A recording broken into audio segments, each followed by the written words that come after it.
Dr. Bharat Patankar to join us and to honor.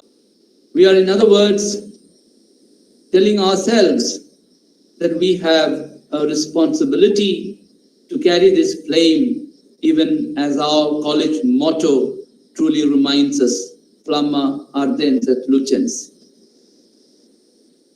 May this interaction that awaits us and listening to Bharat convince us that we have a responsibility to live up to live for, and to commit ourselves to.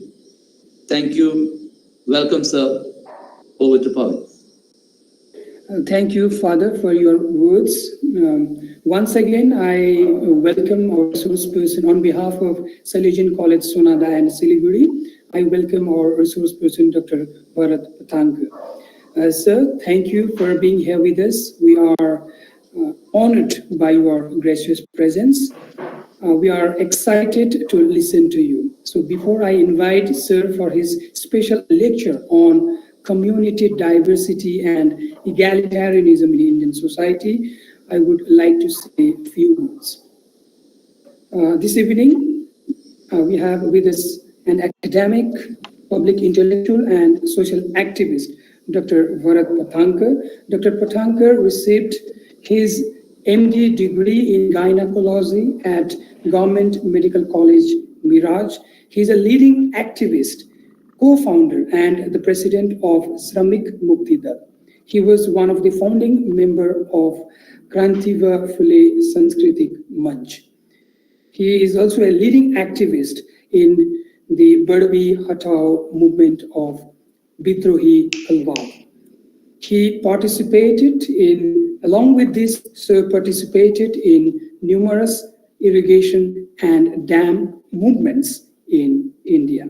Along with social activism, Dr. Patankar wrote numerous books and articles. Some of his outstanding works are Characteristics of Contemporary Caste decided and thought on inviting Dr. Bharat Patankar to join us and to honor. Nikhil sir, could you please mute your microphone?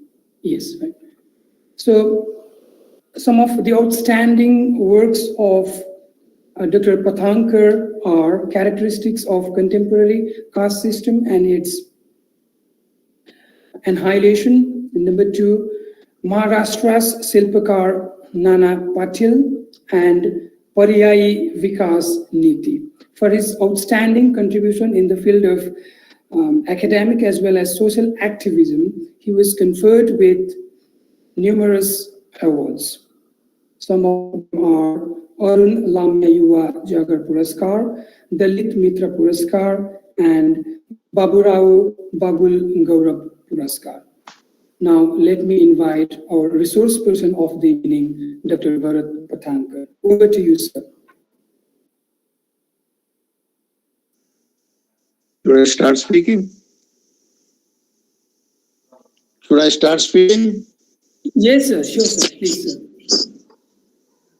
Thank you for inviting me for this lecture on, as a resource person for talking about community diversity and egalitarianism in India on the occasion of honoring Gail after her passing away and memorizing her in this lecture, or whatever I'm going to say would be dedicated to Gail Onward, my companion of my life.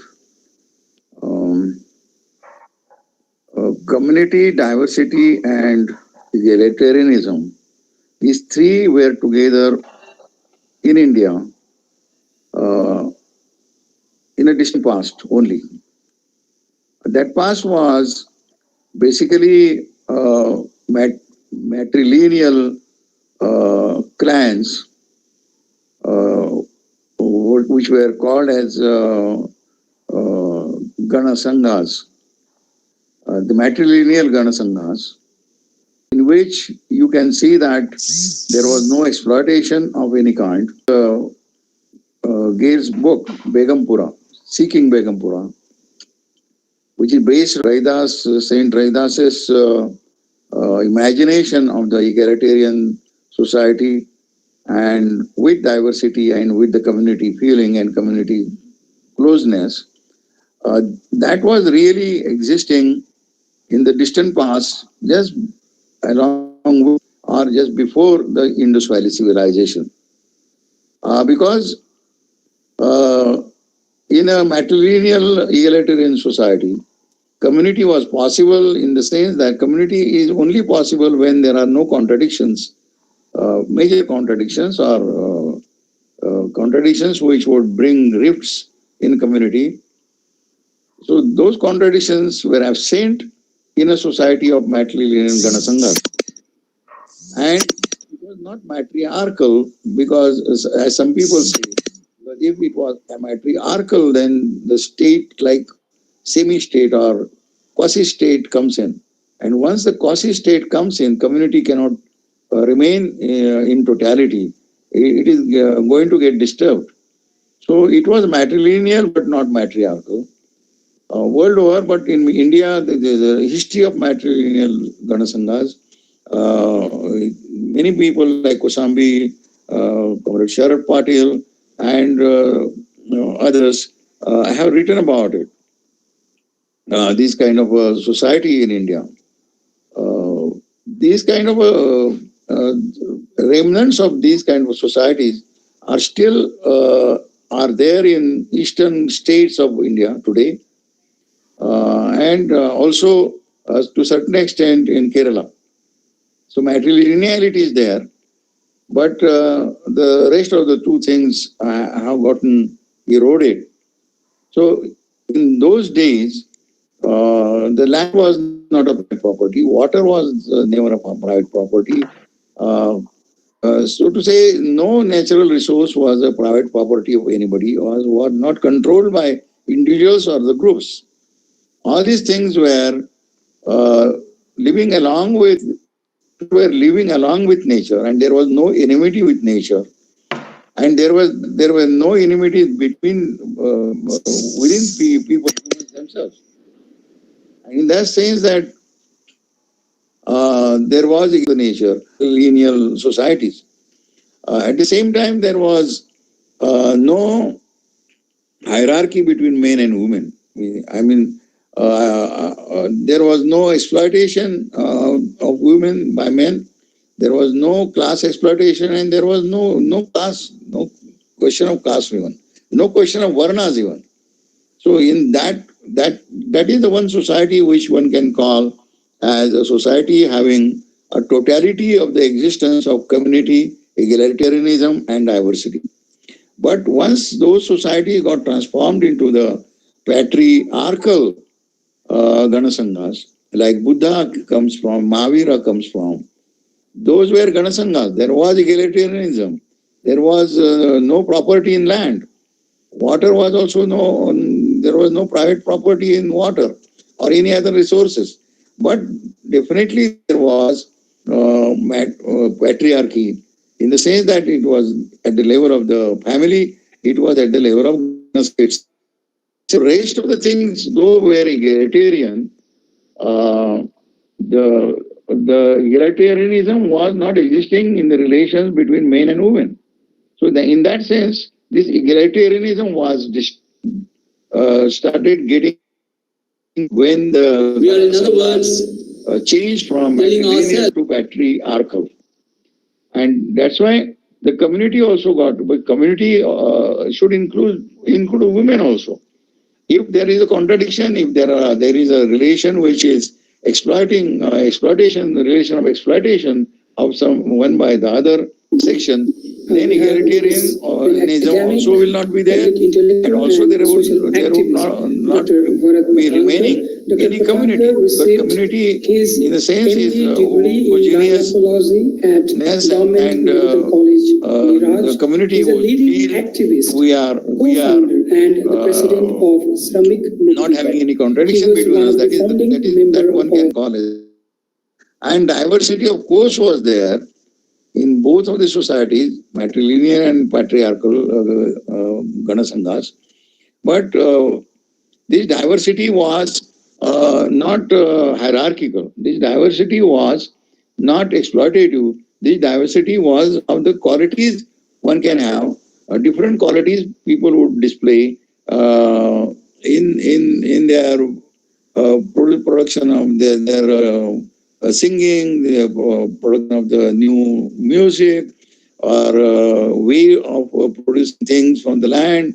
So this kind of a diversity of the cultures and diversity of the skills was there, but without hierarchy. And this patriarchal Ganasanghas, from there on, these two aspects of the things which we are talking about are started getting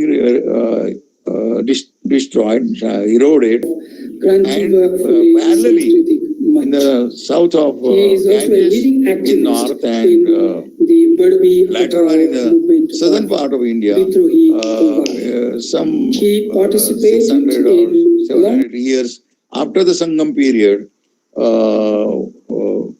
which is called as, these things started getting eroded. So egalitarianism and community and diversity of the diversity with egalitarianism, without hierarchy, was there for more period than in north, than in south. And also in eastern region, it remained alive for longer period even than the south. If you go ahead, then kingship comes. And with kingship and deterioration or disintegration of the patriarchal Ganasanghas comes Buddha. And Buddha tried to create a community through his Buddhist Sanghas, because in actual society, there was these three things were absent altogether. So he took many principles from the matrilineal Ganasangha, and in the beginning only from the patriarchal Ganasanghas. But when women related to men and him, Buddha himself, they came in numbers to meet Buddha and the Sangha, and started saying that why we are not in the Sangha. If you are egalitarian, if you are building up a new community with love, then why we are not there? Why women are not there? Women also are human beings. And Bhikkhu Anand argued from their side. He was on their side, and he argued even with Buddha, because Buddha already had said that you should become lamp. You should be your own lamp. So in that sense, as a pupil of Buddha, Anand took this position, and he said that there is no reason why we can and not women into Gatha, and they had produced knowledge. Not only they were doing some service to the male bhikkhus, but they were independent and thought processes. They were producing theory. They are producing new sanghas with these three characters in them. So we can see that though the society as a whole was not egalitarian, it had lost its community character, and it has diversity, which is egalitarian diversity. Yes. Even or characteristics of contemporary caste system and its after this, we can say that Maharashtra's Silpakar this remains only in the tribal communities, that also not in the plains, but in the mountainous region, where they rejected to join the society which has lost its diversity, egalitarianism, and community cohesion. For his outstanding contribution. So that was the last thing which was destroyed.